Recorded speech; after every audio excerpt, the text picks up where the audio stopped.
বলে যে প্রেম করেছে ইউসুফ নবী, তার প্রেমে জুলেখা বিবি গো। ফালতু ফালতু কথা কই আসলে লাভ নাই। বক্তব্য আল্লাহ রাব্বুল আলামিনের দেওয়া একটি পবিত্র আমানত ও নেয়ামত। বক্তব্য গাল গল্পেও আড্ডাখানার কোনো জায়গা নয়। দুর্ভাগ্যজনক হলো সত্য, বাংলাদেশ এক শ্রেণীর বক্তাগণ ওয়াজ মাহফিলে, জুমার খুতবায়, ইসলামের বিভিন্ন আলোচনায় এমনভাবে ব্যঙ্গাত্মক, এমনভাবে হাসির, এমনভাবে নানা ধরনের নায়ক নায়িকা, গায়ক গায়িকাদের সিরিয়ালকে উপস্থাপন করেন, তাতে ইসলামী ভাবগাম্ভীর্যতা সম্পূর্ণ খেলাফ হয়ে যায়।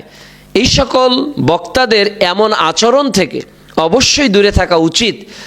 এটা আমানত হিসেবে আমাদের উচিত দালিলিক আলোচনা করা, যেটা কোরআন ও সেই হাদিসে রয়েছে এটা মানুষকে উদ্বুদ্ধ করা উচিত, বিষয়ভিত্তিক আলোচনা উপস্থাপন করা উচিত, দালিলিক যুক্তির মাধ্যমে মানুষকে বিশুদ্ধ আকীদা ও আমলের দিকে আহ্বান করা।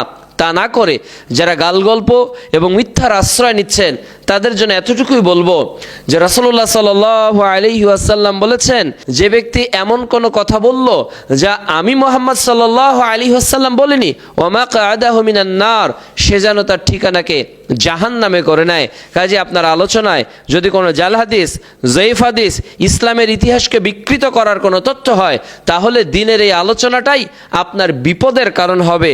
কাজেই যারা আলোচক বা বক্তা, আল্লাহ তাআলা যে নিয়ামত আপনাদেরকে দিয়েছে, এই নিয়ামতের ব্যবহার, এই নিয়ামতের সদ্ব্যবহার করো তো আল্লাহ তাআলার দেওয়া বিধানকে জনসম্মুখে দালিলিকভাবে প্রচার করুন। আল্লাহ রাব্বুল আলামিন তৌফিক দান করুন।